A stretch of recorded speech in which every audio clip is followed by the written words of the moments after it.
Vamos a partir. Valesca, ¿vas dando admisión a las personas que van ingresando, por favor?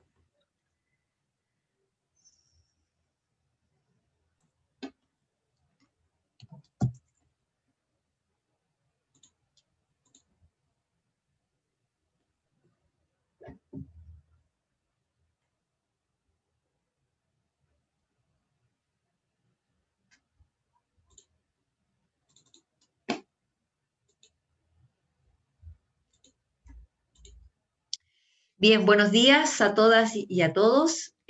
Hoy es un día muy importante para nosotros, la comisión, el equipo de inclusión de la Universidad Federico Santa María.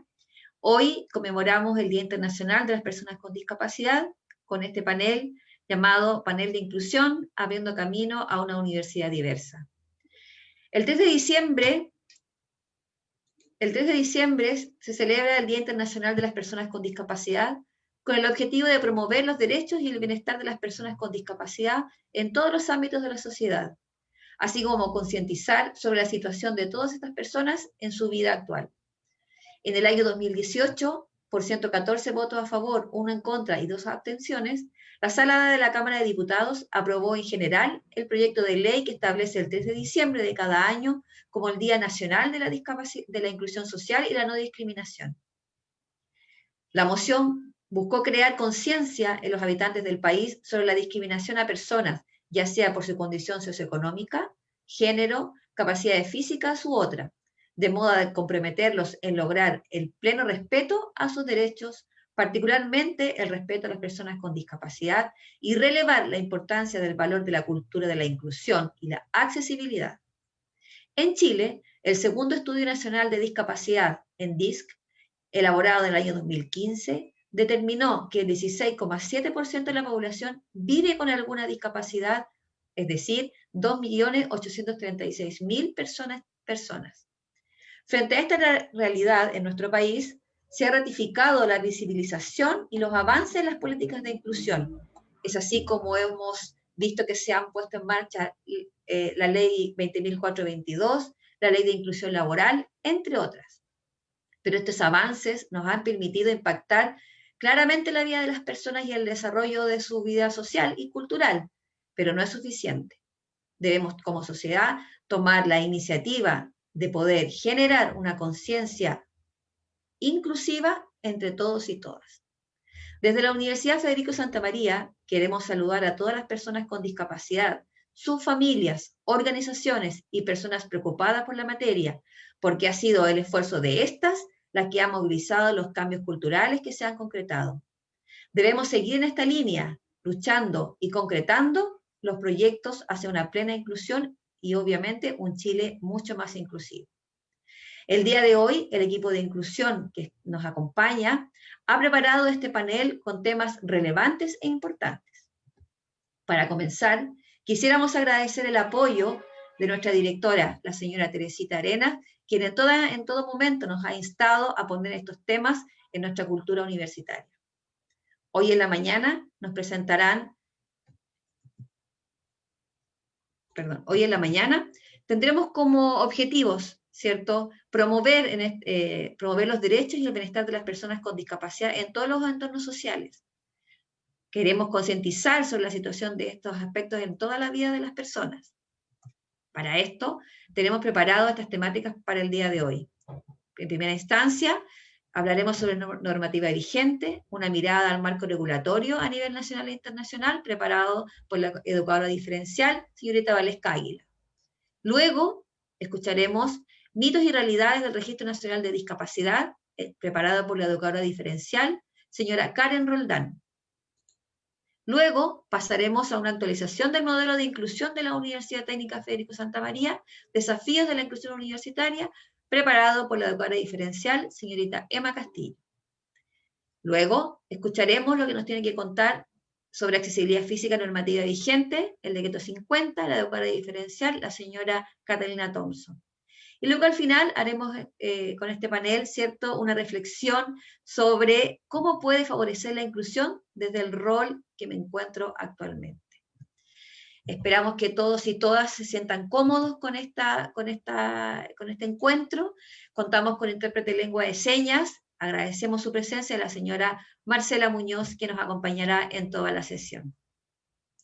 Para comenzar entonces, los dejo con la primera exposición de la señorita Valesca Águila, que tiene que ver con normativa vigente, una mirada al marco regulatorio a nivel nacional e internacional. Adelante, Valesca. Muchas gracias, Marcela. Voy a proceder a compartir. ¿Ven bien mi pantalla? Sí, perfecto. Súper. Entonces, lo que vamos a ver en esta mañana va a ser un recorrido sobre la normativa vigente que nos encuadra en cuanto a temas de inclusión. Por lo tanto, se va a hacer una mirada al marco que nos regula a nivel ya más internacional y cómo se representa esto ya en Chile. Soy encargada de inclusión de la sede de Viña del Mar y muchas gracias por participar. Nuestro objetivo principal es poder, esta evaluación que ha ido teniendo la normativa a nivel nacional e internacional. ¿Ya? Nuestra ruta de hoy es poder ir viendo cómo es este cambio de paradigma.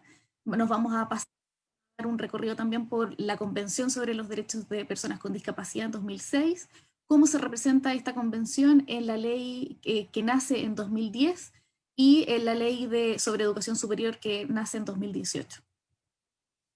¿Qué es discapacidad? Siempre cuando uno pregunta, cuando se hace esta aclaración, empiezan a surgir un montón de términos que tienen mucha relación con lo que la ONU planteó hace muchos años atrás, y tiene relación con que son deficiencias, son limitaciones en la actividad, son restricciones en la participación, ¿ya? Y no están errados, o sea, esto en algún momento la ONU lo planteó. El tema es que ha ido habiendo un cambio de paradigma, ya no hablamos de deficiencias, de limitaciones ni de restricciones, sino que empezamos a hablar de inclusión, de derechos, de que las dificultades no están en la persona, sino que están en el contexto en el cual uno se encuentra. Por lo tanto, este cambio ha ido variando y lamentablemente no se ha ido actualizando totalmente en toda la normativa y en la cultura. Por lo tanto, seguimos tratando a personas con discapacidad como deficientes o de otras formas, ¿ya? Hemos ido avanzando en este camino a la inclusión, en este recorrido. Ya no se excluyen a las personas, tampoco se segregan, tampoco están como separados acá nosotros sin discapacidad y acá están los que sí tienen discapacidad. Se ha ido avanzando hacia un modelo más de integración y esperamos llegar en algún momento a un paradigma total de inclusión en el que todos tenemos las mismas capacidades, en el que podemos enfrentarnos, en el que necesitamos diferentes apoyos para poder enfrentarnos a una situación, pero eso no limita nuestra participación. ¿Ok?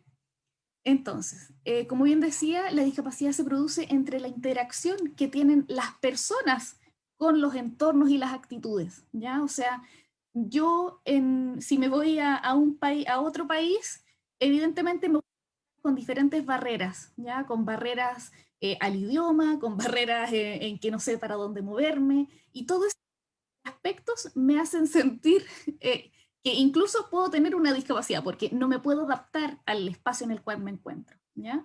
Por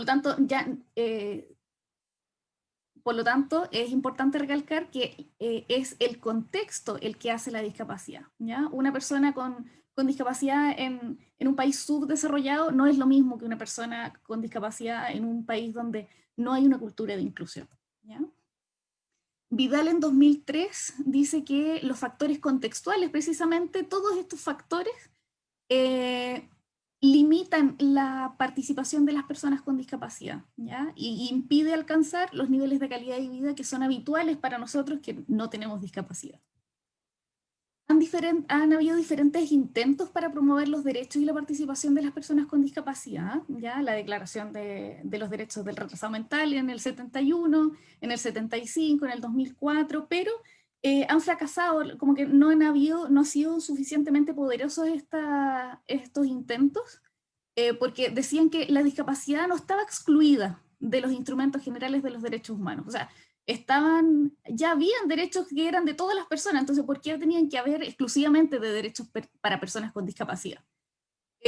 Aún así, los grupos y las familias de personas con discapacidad siguieron insistiendo en que no se estaban respetando sus derechos, y es por eso la importancia de cómo nace esta Convención de Derechos de Personas con Discapacidad en 2006, ¿ya? Porque es este resultado de múltiples esfuerzos por estas comunidades para que se les reconozca la integridad y dignidad, ¿ya?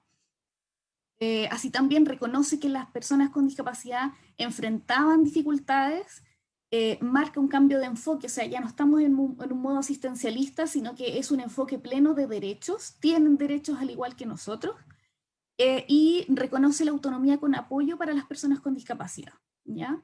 ¿Por qué la autonomía con apoyo? Porque ellos mismos son los que señalan que es posible que necesitemos apoyo para tomar nuestras decisiones, pero no queremos que otros decidan por nosotros, ¿ya? O sea, más claro, imposible. Hay que dar los suficientes apoyos para que puedan decidir sin dificultad, ¿ya? La convención se basa y da ciertas líneas para poder, ciertos principios para poder difundir y para poder respetar los derechos de las personas con discapacidad, como por ejemplo el evitar la discriminación, el respeto, el promover la igualdad de oportunidades, el promover la accesibilidad, eh, respetar el desarrollo de los niños y niñas con discapacidad y su propia identidad, ¿ya? Y ¿qué es lo importante de estos principios? Que cuando un país firma ante la convención, tiene que respetarlos y tiene que generar acciones positivas para el cumplimiento de ellos, ¿ya? La convención se realizó en 2006, en 2008 Chile firma la convención, en 2010 sale la primera ley como respuesta a esta convención, que es la ley 20.422, normas sobre igualdad de oportunidades e inclusión social para personas con discapacidad. En esta ley Chile se tiene que comprometer a hacer acciones positivas para poder asegurar los derechos registrados en la convención para personas con discapacidad, y su objetivo es poder alcanzar la plena inclusión social, asegurando el disfrute de derechos y eliminando cualquier forma de discriminación fundada en la discapacidad. Hay algunos principios también que identifica esta ley, en las cuales se encuentran el principio de vida independiente. Por lo tanto el Estado tiene que promover la toma de decisiones de las personas con discapacidad, accesibilidad universal, que todos los espacios, productos, servicios deben ser accesibles, comprensibles, para que todos se encuentren en igualdad de condiciones al momento de acceder a un lugar o de ingresar o de tener alguna información. El principio de diseño universal, que tiene relación con el diseñar desde el origen edificios, productos u otros que sean accesibles por sí mismos, ¿ya? El principio de intersectorialidad, que hace relación con que esto es transversal, o sea, el derecho se tiene que tomar en consideración siempre la igualdad de oportunidades en toda la normativa, en todo lo que se tome orden, en todo lo que se requiera, deben estar presentes estos derechos, ¿ya? Y el principio de participación y diálogo, que tiene relación con este rol activo que deben tomar las personas con discapacidad, que pueden, las agrupaciones de personas con discapacidad, de sus familias y otros, tienen que participar y tienen un rol activo dentro de la sociedad. Hay algunas medidas que ya nosotros podemos ver como hito que nace a partir de esta ley, que por ejemplo, si mal no recuerdan, todos los edificios de uso público que tienen relación con la accesibilidad física, que más adelante les va a contar Catalina, todos los edificios, bienes, transportes deben ser accesibles, que tiene relación con el decreto 50. Por otro lado, si no han escuchado sobre la ley de cuota de inclusión laboral, también es otro hito súper relevante que debe promover prácticas favorables para poder favorecer la inclusión laboral. Y un último hito que ha aparecido es que el Estado debe garantizar el acceso a la universidad, ¿ya? Y tiene relación con con la ley que vamos a ver ahora, que es sobre educación superior, que salió en 2018. ¿Ya? El artículo 1 de esta ley dice que la educación superior es un derecho, ¿ya? Cuya provisión debe ser al alcance de todas las personas de acuerdo a sus capacidades, méritos y sin discriminaciones arbitrarias. Es decir, no se le puede discriminación, no puede haber una discriminación porque sí o por discapacidad. Hay algunos principios que tiene esta ley, ya que están inspirados en el decreto con fuerza de ley del 2009, que tiene que ver con la autonomía, la calidad, la cooperación, pero quisiera destacar algunos, como por ejemplo el de calidad, que habla principalmente que las universidades deben asegurar la calidad de los procesos educativos y de sus resultados, ¿ya? Y debe tener como eje el aprendizaje de los estudiantes, ¿ya? Otro ítem que me gustaría destacar, otro principio, es el de la inclusión, que señala que las instituciones educativas universitarias deben promover la inclusión de sus estudiantes, creando acciones efectivas que puedan contribuir a la eliminación de barreras y de discriminación arbitraria, y que deben hacer ajustes razonables para poder permitir la participación y la permanencia de los estudiantes con discapacidad. Así también se deben promover y favorecer la diversidad de procesos en los proyectos educativos, el respeto y la promoción de los derechos humanos, incluyendo todos los miembros de la comunidad. Por lo tanto, debe haber un tema que sea a nivel triestamental, ojalá, y se deben otorgar ciertos mecanismos que puedan asegurar el acceso al conocimiento, ¿ya? O sea, todos tienen el derecho de poder acceder a lo que se les está entregando. Como reflexión final y para poder cerrar, me gustaría terminar con la siguiente reflexión en la que decimos, o sea, ya, o sea, tenemos normativa, tenemos una base, tenemos un piso, pero ¿qué más podemos hacer desde nuestro rol, o qué más podemos hacer para poder mejorarlo? O sea, en ese sentido, ¿qué desafíos tenemos nosotros? Porque ya hay algo que nos exige, pero ¿cómo podemos seguir avanzando en este camino y poder continuar como sociedad, como comunidad, poder crecer y darle cumplimiento a las normativas y a las leyes a las cuales Chile ya se ha suscrito? Muchas gracias.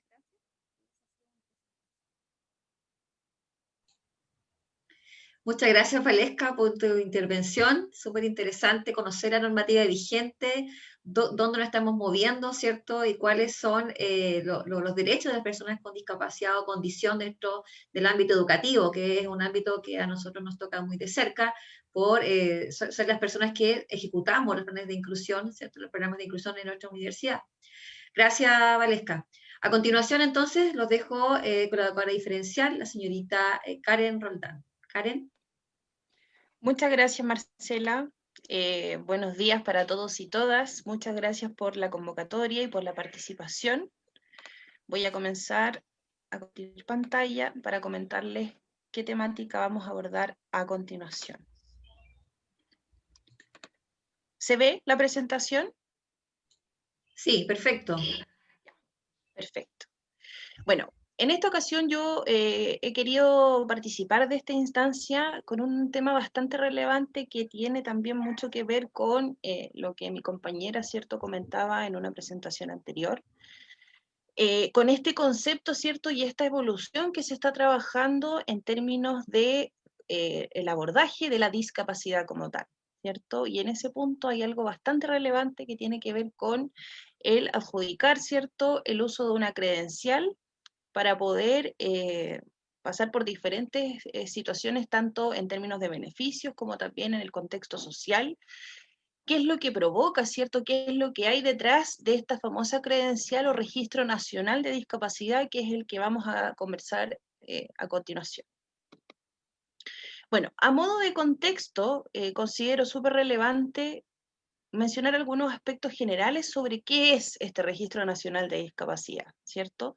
Principalmente comentar que va dirigido a personas naturales, ya personas que se presentan como voluntariamente a mencionar que tienen alguna situación de discapacidad, como también para personas jurídicas que están asociadas, ¿cierto?, a objetivos legales y que tienen un contexto un poco más complejo.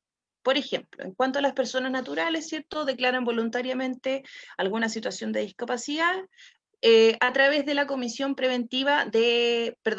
Comisión de Medicina Preventiva e Invalidez, ¿cierto?, a través del COMPIN. Eso es tan simple como aparece en la presentación. Por otro lado, también tenemos a las personas jurídicas que les mencionaba recién, donde acá los objetivos legales, ¿cierto?, actúan en el ámbito de esta discapacidad e imponen algunos elementos como para el cumplimiento de sus fines, para uso o beneficio de personas con discapacidad que ellos puedan abordar en ese sentido. ¿Qué es lo que se necesita para hacer este trámite? ¿Ya? Bueno, las personas, ¿cierto?, naturales, que en este caso son aquellas que de forma individual, ¿cierto?, y voluntariamente declaran esta discapacidad, solo tienen que contar con su cédula de identidad vigente, el certificado ya emitido, ¿cierto?, por la COPPIN, donde certifica y declara esta discapacidad, ¿ya? En el caso de que esta persona, por ejemplo, no pueda hacer el trámite, bueno, ahí tiene que contar, ¿cierto?, con la autorización a través de un poder notarial de quien puede hacerlo en su nombre, ¿cierto? Y esta persona tiene que tener también su cédula de identidad vigente al día y los documentos que obviamente acreditan que él pueda hacer la gestión, en este caso representando a otra persona. De la misma manera, por ejemplo, en el caso de las personas jurídicas que tienen que presentar algunos de los antecedentes que se mencionan en esta categoría, como por ejemplo el formulario de solicitud de la inscripción, es un documento que se encuentra disponible en la página del Senadis, donde ahí pueden encontrar, ¿cierto?, todos los documentos, los formularios y los requerimientos específicos para completar y para poder hacer este trámite, ¿ya? Los certificados correspondientes, ¿cierto? Donde acreditan el proceso de antigüedad, ¿cierto? En este proceso de certificación, y también las copias simples, ¿cierto?, notificadas ante notario para que todo esto quede de forma regular, ¿ya?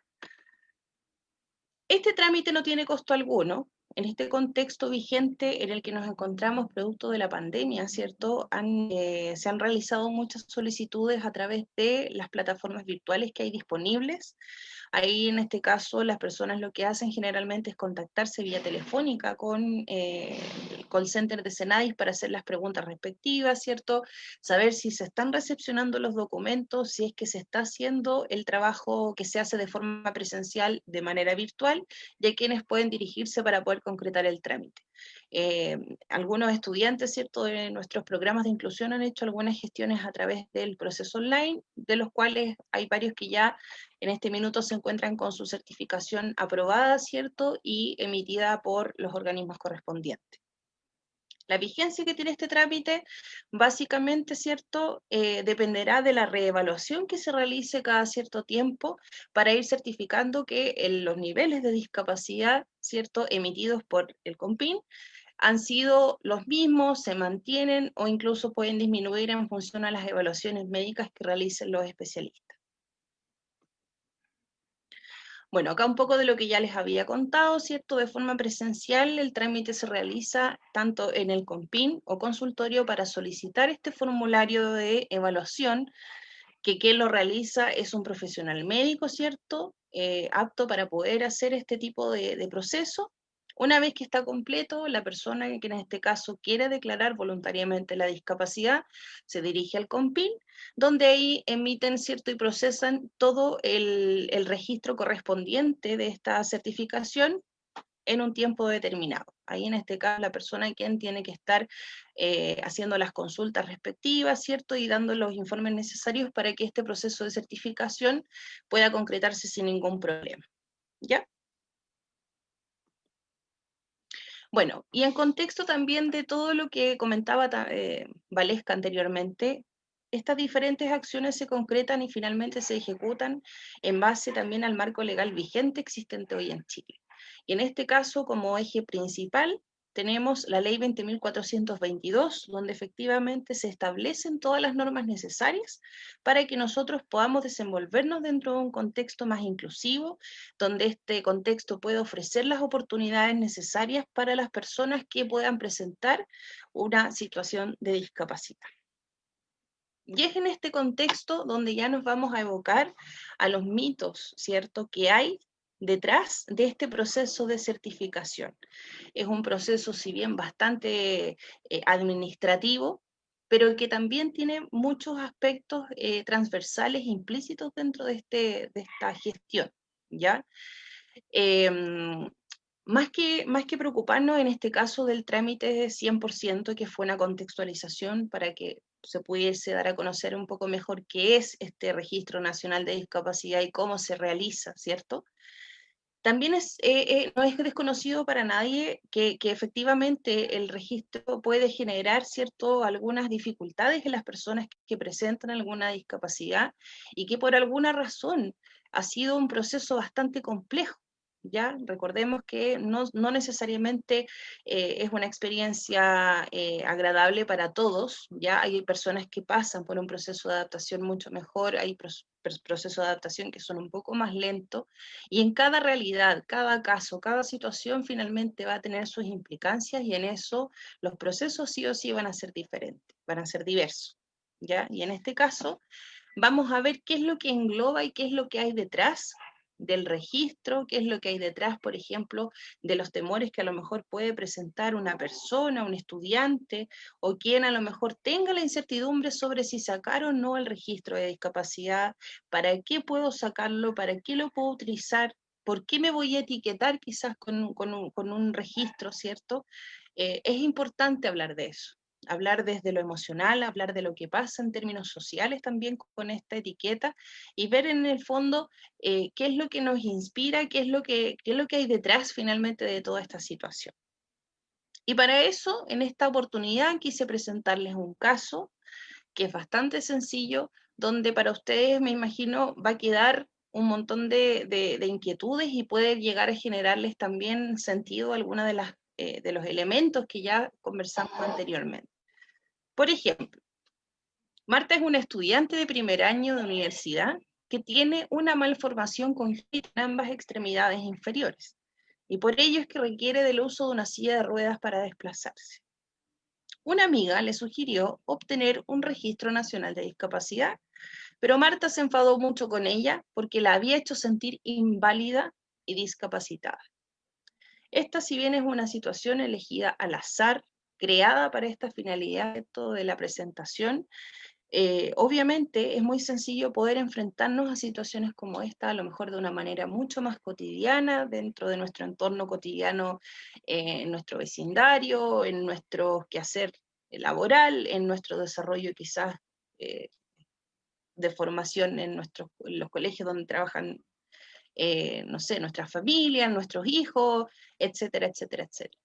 Es un contexto bastante sencillo, bastante simple, pero es una situación que es bastante común, ¿ya? No tan solo para las personas, a lo mejor para los jóvenes, ¿cierto?, que están en algún proceso de aceptación y de adaptación también en este término, en esta situación de discapacidad, sino que también es algo que es bastante más genérico en términos de impacto, no tan solo desde lo emocional, sino que también, como decíamos, desde lo social. Y en eso hay una reflexión importante que en este caso quise compartir con ustedes, para que ojalá pudieran entregarme sus apreciaciones a lo mejor a través del chat. ¿A qué se refiere, según el criterio de ustedes, la expresión me hizo sentir inválida y discapacitada? ¿Ya? Me gustaría que a lo mejor pudiesen brevemente, en honor al tiempo, brevemente comentarme a través a lo mejor de alguna palabra, algún concepto que para ustedes haya sido un poco llamativo, porque esta persona, en este caso que yo les acabo de exponer, siente que esta sugerencia la hizo sentir incómoda, la hizo sentir inválida o discapacitada.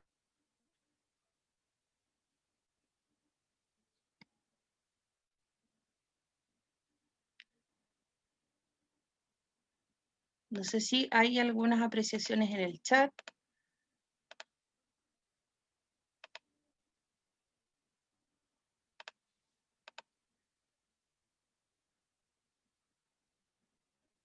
Por la falta de información en relación a la etiqueta, así es, por los prejuicios sociales vinculados al concepto de discapacidad, perfecto. Estoy leyendo algunas apreciaciones que han hecho en el chat. Y bueno, la verdad es que voy a seguir revisando dentro del transcurso de la presentación si es que alguien quiere acotar algo más, pero para ir avanzando, efectivamente, hay diferentes implicancias de obtención del registro de discapacidad. Y son situaciones que son bastante simples o que parecen ser bastante simples, pero que pueden generar un impacto súper importante. Por eso se entiende que en este caso el criterio de confidencialidad de las personas manejen sus antecedentes y las situaciones relevantes con suma cautela, ¿cierto? Y que sean datos preferentemente personales, pero también es interesante que puedan darlo a conocer tanto en sus lugares de trabajo, en sus centros educativos, ¿cierto? En los colegios también, darlo a conocer voluntariamente con el fin de poder obtener mayor información sobre aquellos programas, sobre aquellas redes de apoyo que pudiesen en este caso eh, obtener o gestionar para estas personas más de algún beneficio a través de esta situación, ¿ya? Obviamente el manejo de estos antecedentes se entiende que está sujeto a criterios de confidencialidad, ¿cierto? Porque efectivamente son datos bastante personales y puntuales referentes a cada diagnóstico, pero sí es necesario concientizar en este caso a que las personas que presenten alguna discapacidad puedan manifestarla, insisto, voluntariamente, con el fin de poder utilizar las redes de apoyo que existen disponibles para estos fines.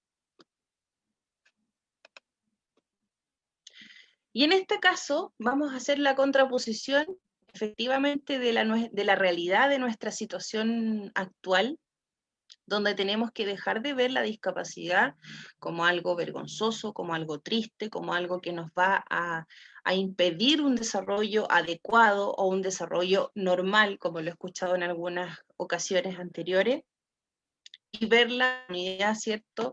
Donde si bien existe y estamos conscientes de que a lo mejor existe una carencia o alguna dificultad congénita, ¿cierto? O existen algunas limitantes respecto de ciertas acciones que finalmente son más complejas de ejecutar por alguien que tiene discapacidad, no necesariamente nos vamos a sesgar en aquello que socialmente nos dicen que podemos o no podemos hacer, en lo que nosotros también tenemos como expectativas propias, ¿cierto? A lo mejor el camino va a ser un poco más complejo, pero no va a ser imposible y no va a ser tampoco intransitable. Y esa es la conciencia que como programa, ¿cierto? Nosotros tratamos de concientizar a nuestra comunidad educativa, ¿cierto? Para ir avanzando en este cambio evolutivo desde una mirada un poco más asistencial, un poco más desde lo que no se puede, ¿cierto? Hacia una mirada mucho más innovadora, mucho más inclusiva, donde lo que tenemos que hacer finalmente es entregar las herramientas, las redes de apoyo, ¿cierto? Y las gestiones necesarias para que nuestra sociedad pueda estar abierta a todas las personas y entre ellas a aquellas que presenten alguna discapacidad. En este caso yo les quise compartir un ejemplo bastante potente, ¿ya? Él es Nick Vujicic, es una persona que efectivamente, como ustedes pueden ver en la foto, no tiene las extremidades inferiores ni superiores, ¿ya? Es una persona que ha dado bastantes conferencias y bastantes jornadas motivacionales en diferentes partes del mundo. Él se desarrolla de forma regular, él tiene su vida familiar, su vida laboral, tiene sus expectativas, tiene sus metas, y esta discapacidad no ha sido una limitante para que él pueda llegar lejos y pueda cumplir, ¿cierto?, todas las metas o expectativas de vida que él podía tener. Yo me imagino que en esta foto, obviamente, por lo que nosotros todos podemos observar, se ve una persona feliz, se ve una persona plena, ¿cierto?, que está conforme con un proceso de asumir, ¿cierto?, que ya la discapacidad es parte de su vida y no tiene mayores implicancias con eso. Pero sí o sí, yo creo que el comienzo fue difícil. Y por eso es que él entrega este mensaje frente a las jornadas donde lo invitan a participar, señalando, como dice acá la frase que yo destaqué para ustedes, el miedo es la discapacidad más grande de todas. Es una frase bastante simple, pero yo creo que tiene una enseñanza bastante potente, donde no tenemos que dejar que como sociedad, ¿cierto?, este miedo o este temor por hablar, por abordar a personas en situación de discapacidad, por entregarles a ellos un entorno mucho más inclusivo, nos venza este temor al fracaso, nos venza este temor a no saber qué hacer. La cultura inclusiva es algo que se transmite, que se cultiva, ¿cierto?, día tras día y a través de los equipos. Y eso es lo importante. A través de un trabajo colaborativo es lo necesario.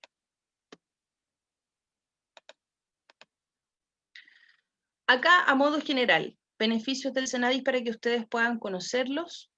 beneficios de la RND, perdón, lo que ofrece son diferentes instancias de postulaciones a fondos concursables, de postulaciones, perdón, a ayudas técnicas, donde efectivamente se pueden gestionar algunas entregas de insumos, algunas entregas de beneficios de directo consentimiento para las personas que presenten alguna discapacidad, como también algunas acciones de apoyo en relación a subsidios, rebajas arancelarias en algún tipo de gestión, ¿cierto? Y los beneficios que ustedes pueden concientizar a través de la página del SENADI, ¿cierto? Y transmitirlos en los diferentes emplazamientos donde ustedes se desenvuelvan para conocimiento general. Acá lo importante es considerar que la discapacidad es algo bastante común por lo que estamos trabajando hoy día como sociedad, y que también finalmente no tenemos que verla como una herramienta, como una etapa asistencial, sino que más bien como un proceso que tenemos que ir cultivando, y que efectivamente la mirada ya debe dejar de ser más clínica y debe ser mucho más integradora. Bueno, en caso de consultas, ahí están los correos de cada una de las encargadas. Yo personalmente les agradezco esta convocatoria. Estoy coordinando el programa de inclusión de Campus San Joaquín, y ahí está el correo también y los nombres de cada una de mis compañeras, para que en caso de dudas o consultas ustedes puedan hacer uso de esta plataforma para poder contactarnos. Eso por mi parte, muchas gracias. Espero que haya sido de bastante utilidad el mensaje, y a continuación le doy el pase a Marcela para que pueda continuar con las presentaciones. Muchas gracias, Karen. Muy importante romper, ¿cierto? Romper la desinformación y volver a reeducarnos en las temáticas de inclusión. Y la RND justamente es una reeducación, esta etiqueta o este trámite administrativo que para algunos puede ser muy engorroso. La verdad es que hemos ido despejando esa información y hemos sido hoy día, ojalá, mucho más concreta para decirles que es un trámite, efectivamente sirve, pero no es la limitante para pertenecer o para ser parte de los programas de inclusión de las universidades, por lo menos las que nosotros conocemos, ¿ya? Así que agradecida, Karen, de toda tu información y de tu reflexión. Quisiera solo comentar que en el chat, tanto de Facebook como de Zoom, que estamos en estas dos plataformas, ya hay preguntas y reflexiones, y quiero compartir la de la profesora Verónica Briceño, de la Santa María, que dice, ¿por qué, a la pregunta sobre la RND, dice, porque puede hacer sentir que la discriminarían en el futuro, por ejemplo, en oportunidades laborales, ¿sí? Es una gran reflexión. Efectivamente, las personas tienen miedo de tramitar su RND justamente porque piensan que las van a discriminar en el medio laboral. Así que gracias, profesora, por su reflexión. Los invito a poner sus preguntas y sus reflexiones en estas dos plataformas, ya sea los que están por Zoom, acá directamente con nosotras, y los que están en las redes sociales a través de Facebook Live, conectados con nosotras y con este panel de expertas, educadoras en la temática de inclusión. Bueno, ahora los quiero dejar con la siguiente encargada de inclusión, por favor. Las dejo entonces con Emma Castillo, la encargada del programa de inclusión de la sede de Concepción, educadora diferencial. Así que adelante, Emma.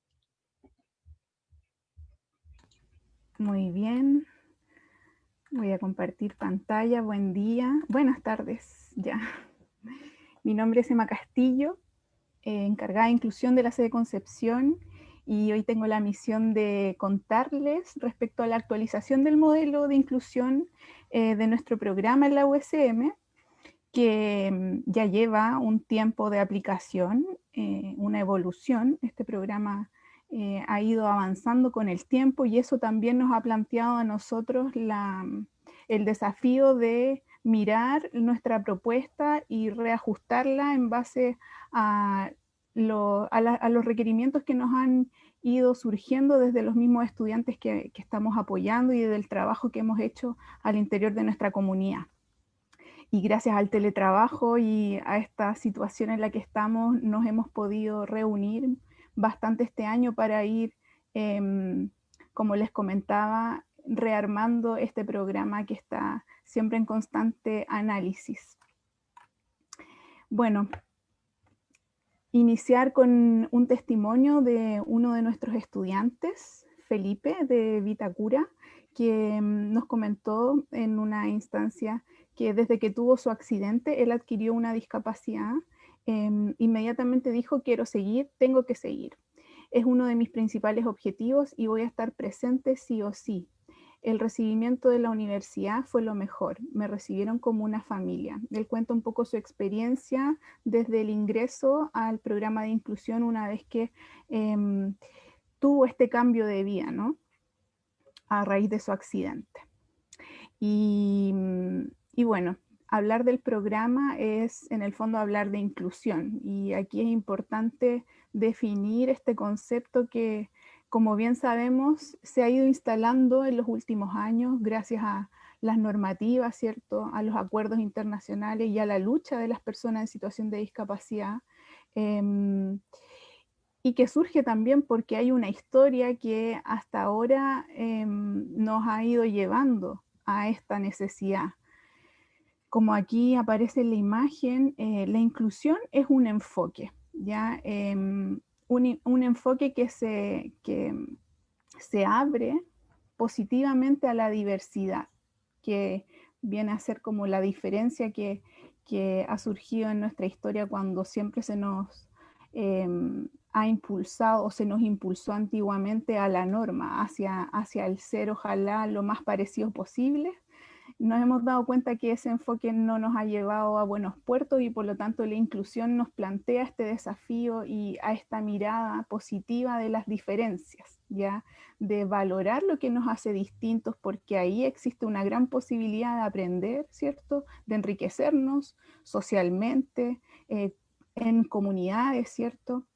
La misma universidad, cuánto también ha podido ir nutriéndose de todas las experiencias que nos han traído nuestros estudiantes apoyados, y no solamente desde la discapacidad, ¿cierto?, sino que desde la diversidad cultural, étnica, de género, etcétera, ¿ya?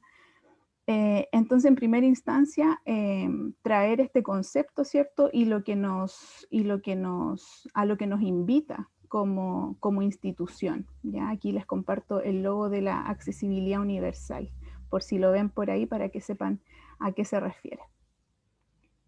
Sin embargo, la inclusión exige de nuestra parte derribar muchos mitos, ¿ya? En relación a la discapacidad. ¿Ya? La inclusión como tal no es un concepto tan fácil de instalar cuando hemos tenido una cultura, ¿cierto?, que no ha estado tan abierta a las diferencias, como lo decía anteriormente. Y en este sentido, nuestros estudiantes no han estado exentos de aquello. Ya tenemos aquí el testimonio de un estudiante que al principio no quería ser parte de este programa, que le daba vergüenza su discapacidad. Cuando me hablaban de inclusión, pensé que me iban a apartar y me iban a identificar por todos lados, sus profesores, sus compañeros. Después dije que me daría la oportunidad y efectivamente fue otra cosa. Me ha servido harto, nos comentaba Franco, ¿ya? Muchas veces hay un temor, ¿cierto?, a ser parte de un programa. Sin embargo, nuestra misión apunta a todo lo contrario, a eliminar las etiquetas y a gestionar los apoyos para que la experiencia académica de nuestros estudiantes sea lo más participativa y en igualdad de condiciones posibles. Bueno, este programa y todas las instancias de apoyo hacia la inclusión en distintas casas de estudio responden a un cambio, una evolución que hemos tenido en distintos aspectos. Y uno de ellos ha sido la implementación de ajustes o adaptaciones en la antigua PSU, hoy PTU, lo que ha permitido que muchos estudiantes en situación de discapacidad que antiguamente hubiesen descartado la opción de rendir esta prueba, lo hayan hecho, y así es como vemos que en los últimos años, los últimos 4 años, la evolución de la cantidad de estudiantes que rinden la PSU y que por tanto acceden a la educación superior teniendo una situación de discapacidad ha aumentado notoriamente. Y eso ha exigido, ¿cierto?, que las instituciones nos adecuemos a aquello y brindemos las posibilidades para que este ingreso sea satisfactorio, ¿ya? Y es así como este programa surge y como aquí bien aparece, ya está en todos los campus y sedes, tanto en Concepción, en Santiago, Viña del Mar y Valparaíso, y pertenece directamente a Relaciones Estudiantiles, ¿ya? Este programa de inclusión está destinado a brindar apoyo a estudiantes en primera instancia o prioritariamente en situación de discapacidad, y aquí vemos los 4 tipos de discapacidad que se han presentado hasta ahora en nuestra institución, ¿ya? Las discapacidades sensoriales, ¿cierto? Auditiva y visual, también la física y también la psíquica. No obstante, también existe un grupo importante de estudiantes que pertenecen al espectro del autismo, ¿ya? Y en tercer lugar, y este ha sido también un ajuste importante de nuestro programa, es el considerar también el entregar apoyo a estudiantes que tengan necesidades específicas, ¿ya? Que tiene que ver con situaciones de tipo más transitorio, pero que en cierto momento de su estadía académica requiere de cierto acompañamiento para poder avanzar de mejor forma, ¿ya? Y aquí encontramos las dificultades específicas de aprendizaje, los trastornos por déficit de atención, ya con y sin hiperactividad hemos tenido de distintas características, también estudiantes con altas capacidades intelectuales y también con condiciones personales que pueden tener relación con una depresión, con estar cursando una situación personal compleja, tartamudez y tantas otras que siempre están surgiendo, ¿ya? No obstante, el centro de los apoyos que nosotros entregamos, que son de tipo más permanente, está vinculado a este grupo, a estos 2 primeros grupos que aparecen aquí, por ser ellos quienes presentan en la mayoría de los casos el Registro Nacional de Discapacidad, que es lo que nos compartió mi compañera Karen anteriormente. Y bueno, ¿cómo llegan nuestros estudiantes al programa? Hay 2 vías. Está la vía externa, que es a través del Mineduc, que a principio de cada año entrega una nómina con los beneficiarios de la beca Bicentenario, ¿cierto? Que se vincula a la discapacidad. Pero también está la vía de identificación interna, ¿ya? Por un lado, los datos de matrícula, cuando los estudiantes responden la encuesta de salud, ¿cierto? A veces los propios estudiantes se acercan a nuestras oficinas porque escucharon del programa o de algún compañero, a veces las mismas familias también han informado, y de manera muy importante está la vía de comunicación que tenemos de manera más interna a través de los mismos funcionarios, docentes, estudiantes, la misma comunidad que nos hace llegar ciertos casos o ciertas situaciones para que nosotros luego posteriormente evaluemos esa situación, ¿ya? Y lo remarco porque posiblemente aquí hay integrantes de la comunidad zanzana que pueden ser muy importantes en este proceso de identificación. ¿Cómo es el panorama actual del programa en nuestros distintos emplazamientos? Aquí, como bien aparece, hasta junio de este año, que es la información más actualizada, tenemos un total de 83 estudiantes pertenecientes al programa de inclusión, y en mayor predominancia, ¿cierto?, están aquellos que presentan el diagnóstico de trastorno del espectro autista, ¿ya?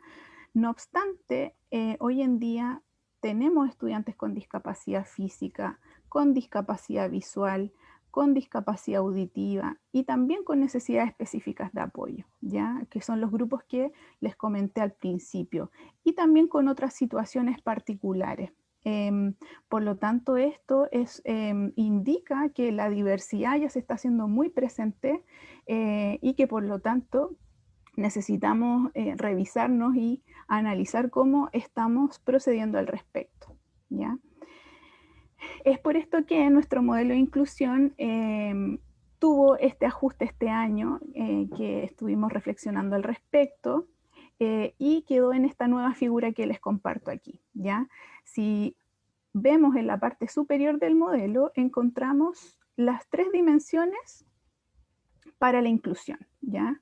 Que están definidas teóricamente y que guardan relación con la cultura inclusiva, que tiene que ver con este sentimiento compartido que tenemos que construir como comunidad, ¿ya? La inclusión en una institución no se va a dar por una encargada que exista, ¿cierto? Sino porque todos sus integrantes tienen un sentido compartido al respecto, ¿ya? Pero esto tiene que de alguna manera canalizarse a través de políticas inclusivas, que son ciertos compromisos, ciertos acuerdos que la institución asume y que quedan respaldados en su visión, en su misión, en los distintos documentos que elabore, ¿ya? Pero que requieren obviamente de que se manifieste de alguna forma. Y ahí encontramos las prácticas inclusivas que tienen que ver con las acciones que hacen evidente esta cultura y esta política inclusiva, ¿ya? Y en nuestro caso, las prácticas inclusivas se ven reflejadas a través de nuestros pilares de la inclusión, ¿ya? De nuestro programa de inclusión, que son 4, ¿ya? Tenemos el apoyo y acompañamiento, la formación continua y difusión, la vinculación y redes, y en cuarto lugar es el pilar que se ha incorporado este año a nuestro programa, que es el de investigación. Ahora bien, viendo con un poquito de más detalle cada pilar para la claridad de todos quienes están aquí, cuando hablamos de apoyo y acompañamiento, es el pilar que está dirigido al apoyo a los estudiantes del programa de inclusión, ¿ya? Y estos apoyos, según las características, la situación de cada uno de nuestros estudiantes, puede ser transitorio o puede ser permanente, ¿ya? Este programa no tiene un protocolo homologable a todos los casos, puesto que cada estudiante es un mundo distinto y por lo tanto nos va a presentar necesidades particulares también, ¿ya? Y estos apoyos pueden ser de tipo académico, ya a través de distintos medios que nosotros tenemos, sea las ayudantías, los ajustes con los docentes, el apoyo de biblioteca, etcétera. Pero también pueden ser apoyos transversales no académicos, que tiene que ver con todos los apoyos que complementan de manera integral su proceso personal, social, ¿cierto? Psicológico muchas veces durante su estadía académica. Luego está el pilar de formación continua y difusión, que está dirigida a toda la comunidad USM y tiene que ver con el rol que nosotros ejercemos como encargadas de inclusión en la difusión y sensibilización de esta temática, ¿ya? Algunos de ustedes quizás han participado en distintas charlas, en capacitaciones que también a veces dictan especialistas que traemos desde fuera, y busca tener un proceso de adquisición de aprendizajes para los integrantes de nuestra institución, ya en relación obviamente a la inclusión. Y aquí se han dado capacitaciones en lengua de señas, también en diseño universal para el aprendizaje, en trastorno del espectro autista, y bueno, muchas temáticas que van emergiendo también a raíz de las necesidades que van surgiendo. Luego encontramos la vinculación y redes, que es fundamental para nuestra gestión como encargadas, que son todos aquellos vínculos que vamos armando para dar respuesta a estas necesidades de apoyo que tienen nuestros estudiantes, ¿ya? Y ahí existe la vinculación interna, que puede darse con el área académica, con el área administrativa, con apoyo estudiantil, ¿cierto? Con todos los otros profesionales que existen en relaciones estudiantiles, pero también la vinculación externa a través de instituciones de educación, ¿ya? Nosotros como universidad pertenecemos a la RESI, que es la Red de Educación Superior para la Inclusión. También instituciones gubernamentales como CENADIS, como COMPIM, que son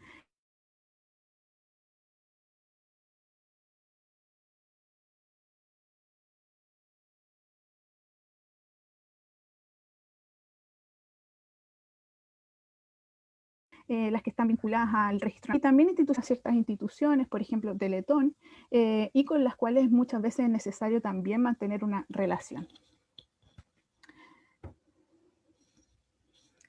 No sé si se detuvo o no, porque me apareció un aviso del internet. Súper, qué bueno. Y en cuarto lugar está el pilar de investigación, que es este nuevo pilar que incorporamos este año a raíz de experiencias que hemos tenido de colaboración con el área académica, especialmente en Casa Central. Por aquí vi a la profesora Verónica, por ejemplo, o también profesores del área de matemáticas, ¿cierto? Con los cuales ya se han levantado algunos tipos de apoyos desde el programa en sus propios procesos de publicaciones, ¿cierto? Y también para nosotros es importante promover la línea investigativa en temáticas inclusivas, sea con estudiantes también o con los cuerpos docentes.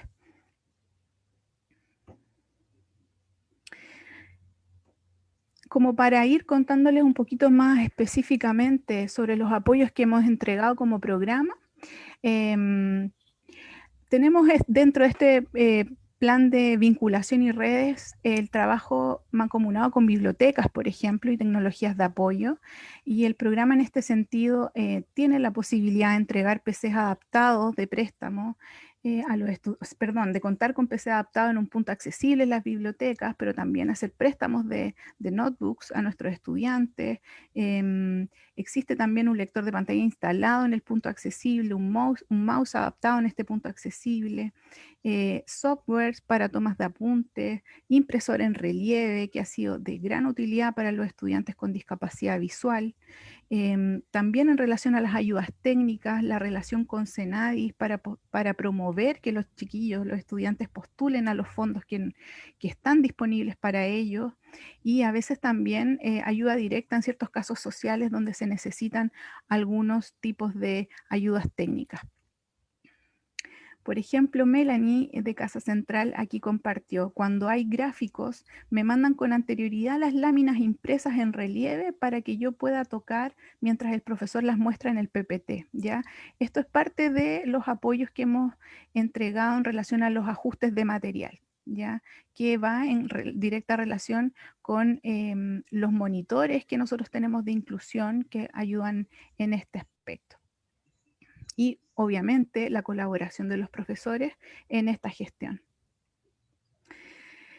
Aquí aparecen los monitores de inclusión, que son los estudiantes sansanos que son nuestros aliados en este proceso inclusivo. Están los monitores PAR para acompañamiento, están los monitores PAR para toma de apuntes, para laboratorio, para ajuste de material, de tipo administrativo también, y monitores académicos personalizados, ya que según la necesidad del caso, como les comentaba, van a ser convocados para esta misión. También los estudiantes del programa cuentan con atención prioritaria con asistentes sociales, con horas de psicólogas de bienestar estudiantil o relaciones estudiantiles, con la inscripción en talleres de punto de encuentro, a las cuales nosotros los vamos invitando de manera más directa cuando vemos que hay ciertas afinidades ahí. Está el monitoreo permanente que hacemos nosotras, tanto de forma con distintas periodicidades, dependiendo del caso, semanal, quincenal, mensual, y también las reuniones de articulación que tenemos que realizar con las carreras y los departamentos para hacer efectivos, ¿cierto? Estos ajustes o este proceso de inclusión en la institución. CIAC también es un importante colaborador con quienes reforzamos los apoyos académicos personalizados, particularmente para los estudiantes de primer y segundo año. Aquí tenemos otro testimonio de Alexander que comenta: me costó abrirme al mundo universitario, me decidí a pedir ayuda y la conseguí. Tuve ayudantía, psicóloga, hacer un horario de mi día a día, tener ideas más claras, hablar con personas, y me ha ido bastante bien. Es una ayuda bastante grande. Ya, este estudiante también ha sido apoyado en algunos de los ejemplos que yo les di anteriormente. Y para ya ir cerrando esta presentación, planteo yo abiertamente la pregunta de cómo nosotros, dentro de nuestros distintos roles dentro de la institución, ¿cierto?, podemos ser agentes positivos para la inclusión de los estudiantes de nuestra universidad, ¿ya? Y aquí surgen muchas posibilidades. Yo solo les voy a comentar algunas. La idea es que cada uno también vaya creando las propias. Pero en primer lugar, yo creo que es importante la eliminación de nuestras propias barreras actitudinales, ¿cierto? Existen las barreras para la inclusión, que están las físicas, ¿cierto? Las que tienen que ver con la infraestructura, con las condiciones del entorno, pero también con las personales, que son aquellas que se relacionan con las ideas que yo tenga al respecto, con los prejuicios. Y eliminarlo desde ya es muy importante para empezar a hablar de inclusión de una forma mucho más cierta.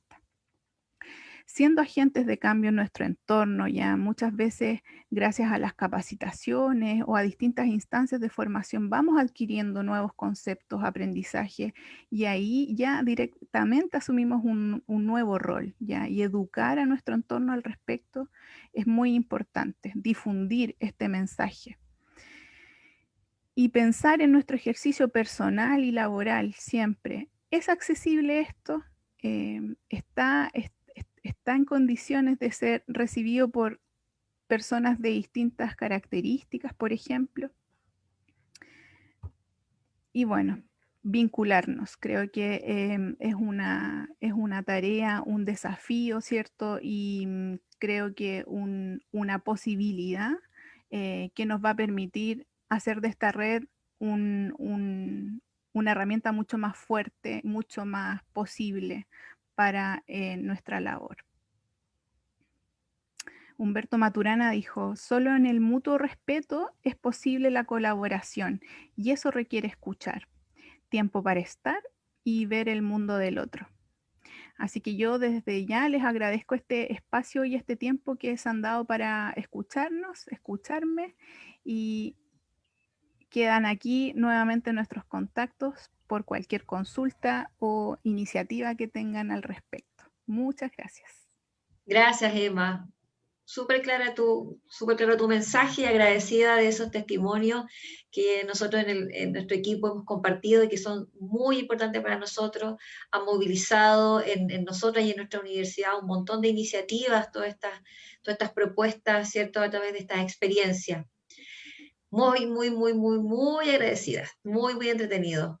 Bien, y para seguir con el tema que planteó Emma, ¿cierto?, con respecto a la accesibilidad a los contenidos, al área educativa, al área pedagógica, ¿cierto? Voy a dejar con ustedes a la educadora diferencial, a la señora Catalina Thompson, con el siguiente tema que tiene que ver, ¿cierto?, con la accesibilidad física en nuestros campos y sedes, y además sobre la normativa vigente que tiene que ver con la Ordenanza General de Urbanismo y Construcción. Adelante, Catalina. Hola, muchas gracias, Marce. Bueno, mi nombre es Catalina Thompson, soy la encargada del programa de inclusión del campus Vitacura, y en esta instancia, en este día tan importante también, quise participar y hablar, yo creo, sobre varios cuestionamientos que existen en la sociedad en relación a cuáles son también las limitantes arquitectónicas que existen a lo largo del país, ¿no es cierto?, en cuanto a la autonomía que puede tener en el desplazamiento de las personas que poseen algún tipo de discapacidad.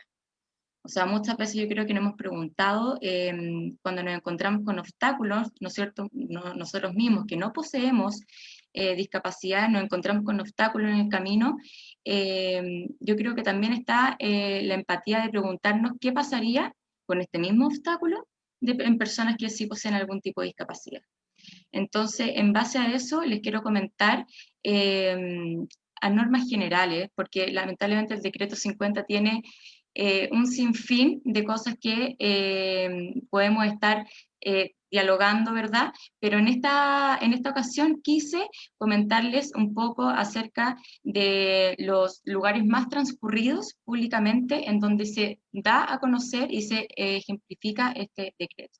Entonces, partiendo por esto, por la modificación de la Ordenanza General de Urbanismo y construcciones en materia de diseño universal.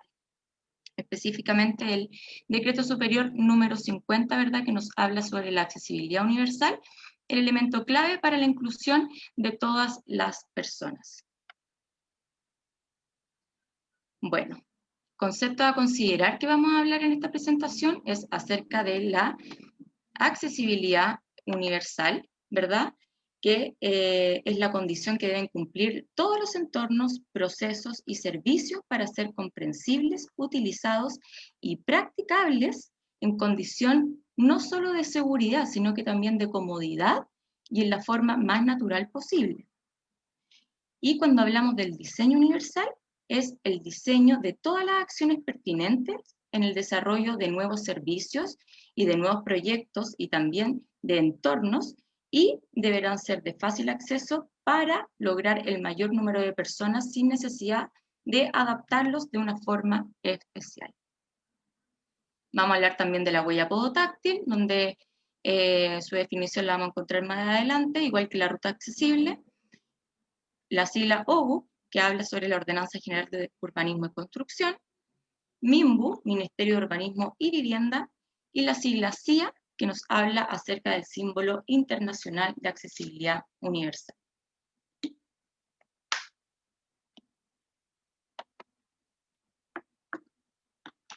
Los temas principales a tratar, vamos a hacer, ¿verdad?, una introducción acerca de la ley número 20.422, a grandes rasgos, específicamente del Decreto Superior 50, ¿verdad? También acerca de los principios generales, y en específico de la evolución que ha tenido el símbolo internacional de la accesibilidad universal. Y también vamos a hablar en qué consiste esta modificación, específicamente en los aspectos de espacio público, edificación y los proyectos de equipamiento. Bueno, hemos hablado, ¿no es cierto?, en todas estas presentaciones sobre la ley número 20.422, que yo creo que es una ley mentora, ¿verdad?, para todos nosotros, en cuanto a donde nos acogemos a ella en relación a la igualdad de condiciones en personas que poseen discapacidad, ¿no es cierto? Entonces, tal como lo habían mencionado mis otras compañeras, la ley de 20.422, que nace un 10 de febrero del 2010, establece, ¿verdad?, las normas sobre igualdad de oportunidades e inclusión social de todas las personas. Y esta ley principalmente se basa en los principios de vida independiente, accesibilidad universal, diseño universal y la participación y el diálogo social. Pero específicamente el artículo 28 nos habla que todo edificio de uso público y todo aquel que, sin importar también su carga de ocupación, preste un servicio a la comunidad. ¿Y este servicio cómo debe ser? Debe ser accesible, utilizable de forma autovalente y sin dificultad que impida el desplazamiento de personas que poseen algún tipo de discapacidad. Por lo tanto, el Estado es quien exige a través de este artículo, específicamente la ley número 20.422, que ahora el espacio público al interior de los límites urbanos sean para todos, y los accesos también a los medios de transporte público y pasajeros también sean bienes nacionales del uso público, pero para todo tipo de personas. Por lo tanto, este artículo 28, que da cumplimiento, ¿verdad?, a todo lo anteriormente dicho, da también paso a que el Ministerio de Vivienda y Urbanismo establezca las normas que deberán sujetarse a las nuevas obras y edificaciones. Y así es como nace este decreto 50 dentro de la ley 20.422, modificando el artículo 28. ¿Cuáles son un poco los principios generales y los aspectos? Principalmente yo quise basarme en 4 artículos de esta ley, y que son los 4 artículos que nos hablan, específicamente a través del decreto 50. En primera instancia, ¿no es cierto?, el artículo 1, que a normas generales habla, ¿no es cierto?, del derecho de igualdad de oportunidad en todas las personas con discapacidad. Luego el artículo 3, en donde ya nos está hablando de una accesibilidad universal y los principios de vida independiente y autónomos. El artículo número 8, en donde también el Estado establece las medidas contra la discriminación, ¿verdad?, y exigencias de accesibilidad y los ajustes que sean necesarios para garantizar este derecho de igualdad de oportunidades. Y finalmente el artículo 23, que habla de fomentar la eliminación de barreras arquitectónicas y promover la accesibilidad. Porque como le dije en un principio, este desarrollo de inclusión ha ido evolucionando, ¿verdad?, con el tiempo, y yo creo que muchas personas cuando se construyeron antiguamente edificaciones privadas o de uso público, uso colectivo, como no existía esta temática de inclusión, esta temática de igualdad de oportunidades, nunca pensaron o nunca existió esta empatía de decir, ¿qué haremos el día de mañana con una persona que presente discapacidad? Entonces, finalmente, la inclusión se tiene que dar en la sociedad, y finalmente son las barreras de la sociedad quienes limitan este desarrollo inclusivo. Como pueden ver acá, ha ido evolucionando. Yo creo que muchos se acuerdan de este logotipo, ¿verdad?, de donde se presenta en 1980, donde con esto, que tampoco existía este paradigma, ¿verdad?, de inclusión, existía el hecho de dejar afuera, no ser parte de, y tampoco estábamos hablando de un vocabulario inclusivo. Entonces, junto con este logotipo, se hacía asociación a palabras como lisiado, minusválido, ¿verdad? Y también no había una ordenanza gubernamental que exigiera a todos los edificios colectivos de uso público tener una arquitectura inclusiva, sino que en ese año solamente se exigía a los edificios de administración del Estado que pudieran poseer elementos y, ¿verdad?, y acciones inclusivas.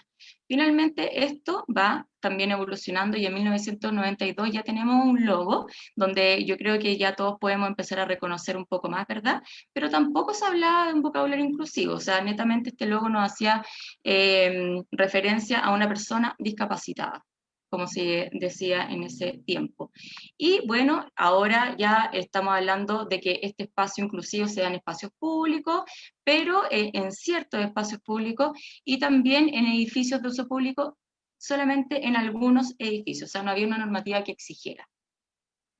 En 1995 ya también identificamos el mismo logo, pero vamos avanzando un poco en términos y ajustes inclusivos en cuanto al vocabulario. Ya podemos hablar de que no es una persona discapacitada ni minusválido, ni segregarla tampoco de la sociedad, sino que hablamos de una persona con discapacidad. Ya empezamos a reconocer, ¿verdad?, este concepto, y le damos espacio en la sociedad a este tipo de personas en espacios públicos, ¿verdad?, en todos los edificios, ya sean públicos o colectivos, y en edificios que presten servicio a la comunidad, pero también muy importante, presta servicio a los estacionamientos, ¿verdad?, que lo vamos a ver también más adelante. Y con esta evolución, finalmente el decreto 50 establece en el año 2016, dice, no, a ver, acá no podemos seguir haciendo una separación, una segregación de personas que poseen algún tipo de discapacidad como de las que no tienen, y vamos a hablar de algo mucho más universal. Entonces, finalmente ya no se habla de la persona con discapacidad solamente, sino que también se integra a la persona que tenga alguna movilidad reducida por una condición permanente o transitoria en donde se le dificulte su autonomía.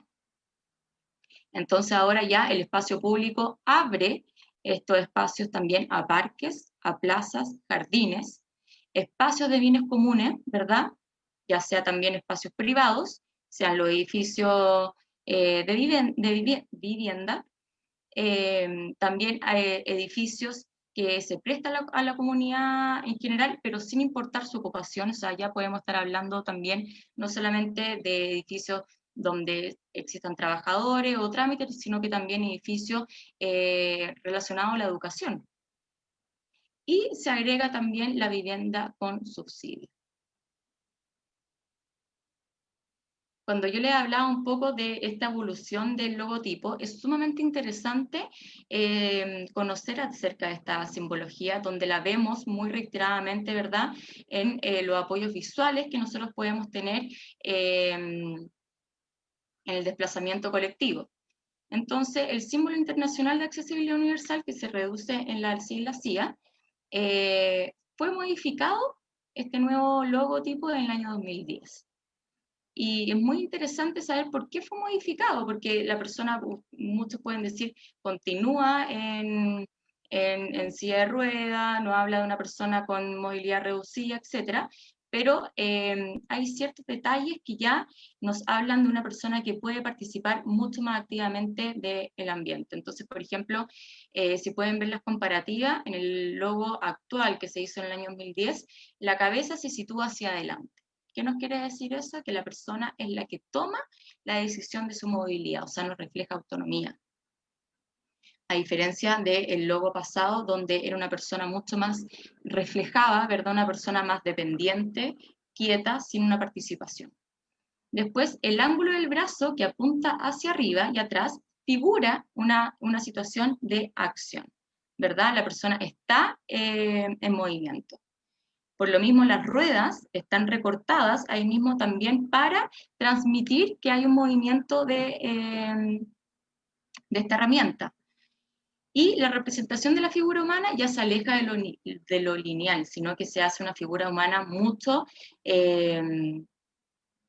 más actualizada con lo que nosotros estamos asociados a una figura humana. O sea, la representación ya se adapta a lo que existe hoy en día, como lo podemos reflejar como persona. De hecho, el logo mucho más antiguo, estamos hablando cuando se dio inicio, ni siquiera tenía cabeza.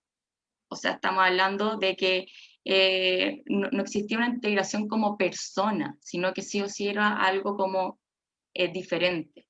Entonces, ahora también este logo hace que respetemos a la persona como persona, primero que todo. Y bueno, la pierna también se adelanta para separarla de la rueda, lo que facilita la legibilidad del icono, insistiendo también en el movimiento de la figura. Bueno, vamos a hablar primero un poco de los espacios públicos. Como les comenté en un inicio, esto es a grandes rasgos, porque el decreto 50 especifica muchos ajustes y acciones que se pueden llevar en el uso cotidiano, pero vamos a hablar específicamente en este caso de la ruta accesible, que considero que es fundamental, ¿verdad?, para el desplazamiento de las personas, y hace referencia a que es una parte de la vereda o circulación peatonal, ¿verdad?, de un ancho continuo, apto para cualquier persona que lo requiera. Persona, ya lo dije, con movilidad reducida, persona en situación de discapacidad, o porque las condiciones de ese momento hacen que la persona también posea una condición que no tenga desplazamiento. Esta parte de vereda o circulación peatonal sí o sí tiene que tener un pavimento estable, antideslizante, ya sea en seco o mojado, sin elementos sueltos que obstaculicen el paso y de superficie homogénea. ¿Dónde se deben encontrar? En todas las veredas, ¿verdad? Y en todas las circulaciones peatonales ya de uso público, al interior de estas, ya sea ahora, por ejemplo, parques y plazas, como dijimos anteriormente, que se habían incorporado. Entonces acá podemos ver algunas imágenes donde visualizan, ¿verdad?, la ruta accesible. Acá lo vemos en ruta accesible en parque y plaza, acá en veredas peatonales. Muchos se preguntarán y dirán, yo muchas veces no he visto veredas con ruta accesible, pero vamos a ver también más adelante un poco las excepciones que existen. Continuando con el ítem de espacio público, vamos a hablar sobre el rebaje de vereda o rebaje de solera, ¿ya? Y esto se encuentra principalmente en todos los pasos peatonales, en donde existe un desnivel entre la vereda y la calzada, y debe encontrarse con una rampa antideslizante. Esto no solamente hace referencia a pasos peatonales, como lo pueden ver ahí, sino que en todas las bajadas de solera que requieran el movimiento continuo de la persona, ya sea, por ejemplo, en este caso, que utilice silla de ruedas. Entonces debe estar en todos los pasos continuos y también en los pasos peatonales, y todas las circulaciones peatonales al interior de espacios públicos como parques y plazas también deben tener la bajada de solera. Paraderos. Este es un tema muy importante, sobre todo para la gente que toma el transporte público. Y bueno, acá hablamos un poco de la locomoción colectiva, la cual no podrá obstaculizar para nada la ruta accesible, ¿verdad? Y esta ruta accesible debe estar conectado lo más cerca posible, ¿verdad?, al transporte público. Entonces, ¿qué pasa? En caso de que los paraderos se proyecten sobre el nivel de la vereda, o sea, existe un desnivel, ¿verdad?, deberá salvarse, o sea, por lo tanto, modificarse mediante rampas antideslizantes que permitan la autonomía y movilidad. La rampa que se modifique, en este caso, si es que llegase a existir algún desnivel, deberá tener acceso en todos los paraderos y siempre debe estar libre de obstáculos. Entonces acá yo puse un poco algunas diferencias donde claramente en la imagen del medio vemos que ya hay un paradero modificado conforme a la ley y al decreto, y lamentablemente en otras situaciones, en otras ciudades, puede ser en otras comunas, todavía existen paraderos que no son inclusivos y no permiten, ¿no es cierto?, el desplazamiento de personas en el uso colectivo. Y bueno, también en todo el largo del paradero, ¿verdad?, que enfrenta la calzada, se debe instalar un pavimento, que lo vamos a hablar acerca de la huella podotáctil, en donde debe tener una aplicación de texturas, ¿no es cierto?, que señale alerta, y también esta debe tener un color que contraste con el pavimento del paradero. Y el uso de estacionamiento. Cuando los proyectos arquitectónicos, ¿verdad?, deseen otorgar servicios de estacionamiento, deben considerar por lo menos al 1% de estos en personas en situación de discapacidad. ¿Cómo es la normativa un poco de ellos? Bueno, deben estar agrupados, ¿verdad?, en la misma zona y deberán señalizarse en el pavimento con el símbolo internacional de accesibilidad universal y con su señalización de manera vertical. Debe existir un mínimo, ¿verdad?, de 1,1 metros entre estacionamientos, su ancho es de 2,5 metros y su largo es de 5 metros. Y acá llegamos a la huella podotáctil. Me imagino y yo creo, de verdad se lo digo, que hay muchas personas que no tienen conocimiento acerca de estas texturas que nos encontramos en el pavimento. Muchas lo asocian a terminaciones que se dio en la arquitectura en el pavimento, pero no es así. Estas huellas son fundamentales para las personas que poseen discapacidad y que se relacionan activamente en la sociedad de manera autónoma y en su desplazamiento. Este pavimento con textura sobre relieve hace un contraste cromático, ¿verdad?, respecto a los movimientos que están realizados. Entonces, cada una de ellas está destinada para guiar o alertar de los cambios de dirección en un nivel en una circulación peatonal. Entonces, por ejemplo, las texturas con círculos son texturas que dan alerta, y las texturas con líneas son las texturas, ¿verdad?, que guían el camino de la persona con discapacidad, en este caso, principalmente también discapacidad visual, donde muchos de ellos siguen este camino con una herramienta de bastón, una herramienta de apoyo. Entonces, ¿cuándo debe haber una huella podotáctil de guía y alerta? Siempre en veredas y circulaciones peatonales de alto flujo, donde se exige también una huella podotáctil de alerta, ¿verdad?, siempre antes de la bajada de una rampa. ¿Y dónde también debe haber una huella podotáctil de alerta? Siempre en paraderos antes de la calzada. O sea, el término de la calzada, antes del transporte, debe estar con una huella podotáctil, ¿verdad?, que me dé alerta donde acá se encuentra el transporte. Como les dije anteriormente, hay unas excepciones, ¿verdad? Entonces, como lo podemos ver en las imágenes, hay muchas veredas que no cuentan con el ancho mínimo para una persona en situación de discapacidad o movilidad reducida. Hay quizás obstáculos que impiden el continuo desplazamiento y que se encuentran, ¿verdad?, obstaculizando el movimiento y el circuito. Entonces, ¿qué pasa?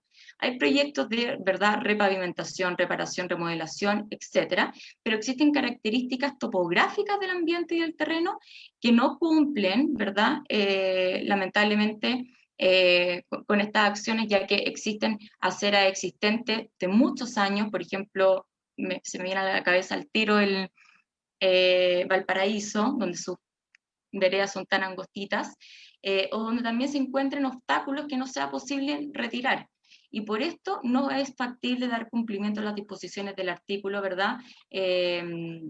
2.2.8, que hablamos del decreto 50, pero ¿qué pasa? Las personas no se pueden quedar así como así, o sea, se debe dar otras soluciones permanentes que aseguren el desplazamiento de las personas con movilidad reducida, o sea, sí o sí hay que salvaguardar la autonomía de ellos. Entonces cuando se encuentre un pavimento con algún obstáculo, quizás sea la vereda o la calzada del frente que tenga este pavimento completamente homogéneo y despejado. Ahora hablando un poco de la edificación, bueno, cuando sale este decreto número 50, ya los nuevos proyectos y los nuevos edificios que se construyeron después del 4 de marzo del 2016 deben cumplir sí o sí con todos estos estándares y con toda esta modificación del decreto superior 50. ¿Y cuáles son estas edificaciones? Sí o sí, todos los edificios de uso público, y también edificios que presten un servicio a la comunidad sin importar su carga de ocupación, y edificios colectivos. Cuando me refiero al de uso público o colectivo, estamos hablando que su carga participativa de personas supere las 100 personas. O sea, ya estamos hablando de edificaciones que ya sea que contengan oficinas, tiendas, lo que sea, y que supere las 100 personas. O sea, estos edificios sí o sí deben contar con la normativa 50. Muchos se preguntarán qué pasa con los edificios antiguos. Bueno, los edificios antiguos se han ido, ¿verdad?, incorporando con la exigencia de esta ley, y sí o sí han tenido que realizar los ajustes necesarios.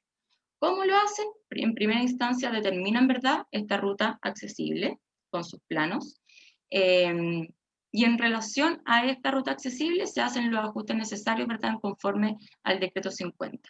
Y a través de eso, cuando ya los tengan identificados cómo van a ser los ajustes y las modificaciones que se le hace a este plano, tienen un plazo aproximadamente de 3 años para cumplir con la exigencia de la ley. Cuando ya tenemos edificios existentes, muchos se preguntarán qué pasan con los ascensores especiales, ¿verdad? Como podemos ver acá en las imágenes, tenemos más que ascensores, sino que elevadores, plataformas, equipos, qué sé yo, que salvaguardan alguna diferencia, ¿verdad?, entre una distancia del suelo y el próximo piso. Donde por ejemplo, no se construyó rampa de acceso, no hay una ruta accesible para personas con discapacidad o movilidad reducida. Entonces, para edificios que solamente tengan 4 o 5 pisos, ¿verdad?, se les permite salvaguardar esta situación a través de estos elevadores. Entonces, existen también plataformas verticales, ¿verdad?, que, como dije anteriormente, salvan el desnivel de un máximo, siempre que sea de un máximo de 1,5 metros. Si no, se deberá dar inicio a las plataformas inclinadas, donde las tenemos acá, donde salvan el desnivel de máximo de un piso. Y ya tenemos también los equipos de salva escalera, en donde en edificios existentes se considerará solo para salvar desniveles de máximo de un piso al interior de estas edificaciones. ¿Cómo tiene que ser el acceso y la ruta accesible al interior de una edificación? Sí o sí, esta ruta accesible debe tener una vía, ¿no es cierto?, de evacuación para todas las personas, y esta vía de evacuación debe contar con un mínimo de 1,10, 1 metro 10 centímetros, y su altura mínima será de 2 metros 10 centímetros. Todos los pasillos que sean parte de la ruta accesible y conduzcan, ¿verdad?, a las unidades de recintos que contemplen la atención a público, tendrán un ancho mínimo de 1,50 metros, o sea, donde la persona, si se encuentra en condición de silla de ruedas, no tenga obstáculos en los accesos. También los desniveles, ¿verdad?, que se produzcan al interior, lo hablamos recientemente, tienen que ser salvaguardados por rampas o inclinadores. Y en caso de contemplarse mesones de atención, como lo podemos ver en esta imagen, que yo creo que esta imagen es muy reiterativa, finalmente, donde el el espacio público lo vemos muy continuamente así, ahora se debe contemplar un mesón de tensión y un control de acceso, ¿no es cierto?, en donde su altura máxima no sea más de 1 metro 2 centímetros, ¿verdad? Y también dejando un área libre por debajo de esta superficie para la profundidad de atención en las personas de silla de ruedas, donde ellas puedan tener un acercamiento más próximo hacia las personas, dejando el espacio libre de ella abajo en el mesón para poder, en este caso, poner sus piernas. Y finalmente también hablamos de los proyectos de equipamiento. Yo quise hacer un énfasis específicamente en servicios higiénicos, ¿ya? En donde estos servicios deben contar con un mínimo, o sea, todo en verdad la edificación y el uso deberá contar mínimo, ¿verdad?, con un servicio higiénico de uso preferencial para personas con discapacidad, y este puede ser utilizado por ambos sexos. La distribución de los artefactos deberá cumplir con un área por lo menos de 1,50 m, la cual permita el giro en 360 grados en personas sobre todo que poseen silla de ruedas. Y la puerta de acceso al baño deberá tener un ancho libre mínimo de paso de 80 centímetros para su acceso. ¿Y dónde deben estar estos servicios higiénicos? En toda edificación. Quiero hablar un poco también sobre las acciones realizadas bajo esta normativa, las cuales se llevaron a cabo el año 2019, el año pasado, en Campus Vitacura. Voy a hablar específicamente de este campus donde se realizaron todas estas acciones, no solamente por la exigencia, ¿verdad?, de la ley, sino que también por la disposición que existe en la universidad para poder brindarle la autonomía y la permanencia a las personas y a los alumnos que participen en ella y que posean algún tipo de discapacidad. Entonces, bueno, se reajusta y se modifica un baño para personas en situación de discapacidad. Ya existía uno, pero ahora hay más, y también cumple con toda la normativa explicada anteriormente. Tenemos rampas de acceso también para biblioteca y casino. Como les mencioné acá, las bajadas de solera. Estas están estas soleras están en todos los ingresos del campus, y se hizo un desnivel, y como lo pueden ver ahí también está la huella podotáctil de alerta hacia una rampa antideslizante. También tenemos acá la huella podotáctil en la rampa antideslizante de ingreso a casino, y contamos también con todos los estacionamientos y los servicios de estacionamiento para personas que posean algún tipo de discapacidad conforme a la ley. Esta es un poco la referencia bibliográfica que he obtenido, y donde me he podido también sacar información para poder entregársela.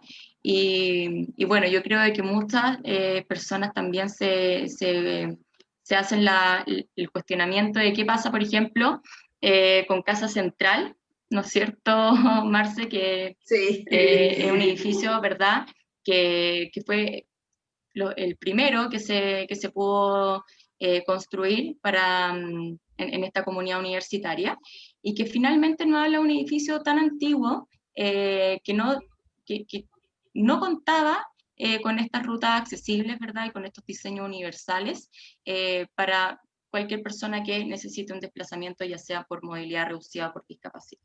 Pero quiero comentarles, y que tengo acá los 2 proyectos escritos que se están llevando a cabo también, en donde el primero, ¿verdad?, se trabaja en toda la habilitación de espacio en relación a toda la ruta accesible, partiendo desde el edificio P hasta el patio central, ¿verdad? Y es ahí donde el estudiante va a requerir de todas las ayudas que necesita. Entonces ya esa ruta accesible totalmente nos está hablando de inclusión en cuanto a que el alumno pueda desplazarse a sus más grandes necesidades dentro de la universidad. Y el segundo proyecto también habla de la accesibilidad en espacios comunes para toda la comunidad, como por ejemplo habilitar rampas de acceso por Avenida España. Bueno, tengo entendido que también en Viña del Mar hay una adaptación de rutas accesibles desde el año 2018, por lo que entre edificios también existen rampas de acceso, y también desde laboratorios. Bajo mis conocimientos también sé que San Joaquín cuenta también con rampas de acceso, elevadores bajo la normativa, y también espacio en sus accesos para, sobre todo, personas en situación de discapacidad con silla de ruedas. Así que, bueno, les agradezco esta instancia, su atención.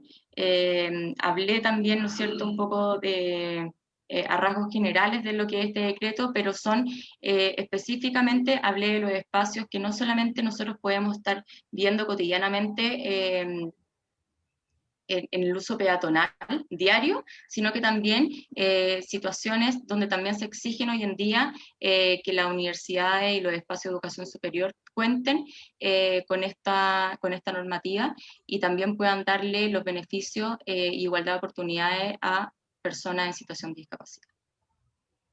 Gracias, Catalina, por tu presentación muy informativa.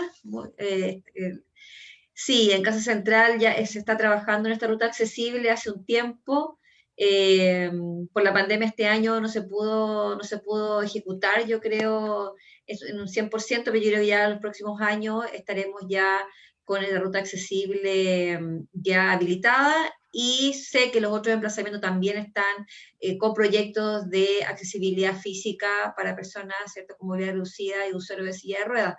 Así que estamos trabajando todas y todos para que esta inclusión física, ¿cierto?, esta accesibilidad universal sea factible, yo creo que en todos los emplazamientos, ¿ya?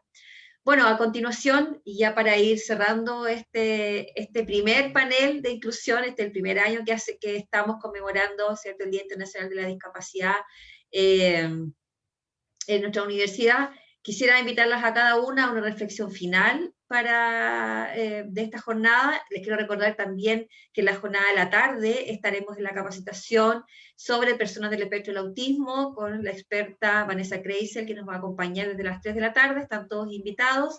Va a ser por plataforma Zoom, pero también va a estar abierto a la comunidad para los que se quieran integrar. Pueden escribirle a las encargadas de inclusión de los campus y sedes si alguien quiere incorporarse a esta inscripción. Pero de antemano quisiera dejarlo a todos totalmente invitados para conectarse a las 3 de la tarde con esta capacitación organizada por el programa de inclusión institucional. Bueno, dejo con ustedes primero a la educadora, la señorita Karen Roldán, con sus palabras finales. Karen. Muchas gracias, Marcela. Bueno, la verdad es que yo creo que el desafío está latente para todos y solo para quienes trabajamos en este ámbito de la inclusión, sino que también para todos los miembros dentro de una sociedad. Yo creo que las expectativas de todos son súper altas, estamos todos trabajando, como bien decía Marcela, en pos de una sociedad y de una cultura inclusiva también, que tenga mayores políticas que a lo mejor puedan ampliar, ¿cierto?, los beneficios, puedan ampliar los apoyos y puedan ampliar también las redes de trabajo con las personas en situación de discapacidad. Así que, bueno, la verdad es que estamos con el trabajo necesario para poder seguir aportando, para poder seguir averiguando, para seguir estudiando y aprendiendo también respecto de la temática inclusiva, que yo creo que es algo bastante importante y necesario, no tan solo para el manejo desde lo teórico, sino que también para el manejo desde lo social y, por qué no, también desde lo emocional. Así que yo personalmente contenta con este desafío, contenta también con el equipo de trabajo, que claramente es una parte importante, el trabajo colaborativo dentro de todo lo que hacemos en pos de la inclusión. Así que nada, feliz de esta instancia, agradecerle a las personas que nos apoyaron y bueno, a seguir trabajando por una mejor cultura inclusiva. Esperemos cumplir pronto con una meta obviamente un poco mayor. Gracias, Muchas gracias, Karen. A continuación, la educadora, la señora Catalina Thompson, con sus palabras finales. Sí, yo agradezco y valoro mucho esta instancia, principalmente porque estamos concientizando, ¿verdad?, y sensibilizando a la comunidad en cuanto a todas las políticas inclusivas y a todos los ajustes también que faltan para que no existan barreras que limiten a personas que poseen algún tipo de discapacidad. Así que muy agradecida de esta instancia, espero haber sido también un aporte con mis conocimientos y sé que también todos estos temas que pudimos abordar hoy en día nos hablan de la temática inclusiva actual, vanguardista, y que es la que queremos nosotros como sociedad también y como programa de inclusión seguir desarrollando. Muchas gracias, Catalina, por tus palabras. La educadora de Concepción, la encargada del programa de Inclusión Concepción, Emma Castillo, tus últimas palabras para nuestra audiencia, tanto de redes sociales como la que estamos acá en Zoom. Sí, bueno, sumarme a los agradecimientos y recordar esta frase que nosotros ocupamos mucho desde el programa cuando realizamos concientización, que es que lo que sirve para uno sirve para todos. Y en el fondo reforzar que la inclusión no se trata de ayudar a un grupo específico, sino más bien todos potenciarnos desde nuestras diferencias, nuestras capacidades, que cualquier ajuste o consideración que hacemos en realidad va en pos de todos los que lo necesiten, más allá de si hay una discapacidad de por medio o no. Y recordar también que la discapacidad es una responsabilidad social que nosotros la podemos agudizar o también la podemos alivianar, y creo que ese mensaje me interesa que tengamos todos presentes, sobre todo en este día tan conmemorativo. Así que muchas gracias nuevamente a todos por haber estado. Gracias, Emma. Y finalmente la encargada de nuestra sede Viña del Mar, la educadora, la señorita Valesca Águila. Por favor, Valesca. Muchas gracias, Marce. Al igual que todas, agradecer la participación, agradecer la presencia y el interés por los temas de inclusión en este día que se conmemora la inclusión social y la no discriminación. Si bien vamos en un camino, yo creo que todavía no hemos llegado hasta el final, pero lo importante es que estamos en un proceso, vamos paso a paso y se van generando las gestiones necesarias para que podamos ir avanzando en este camino.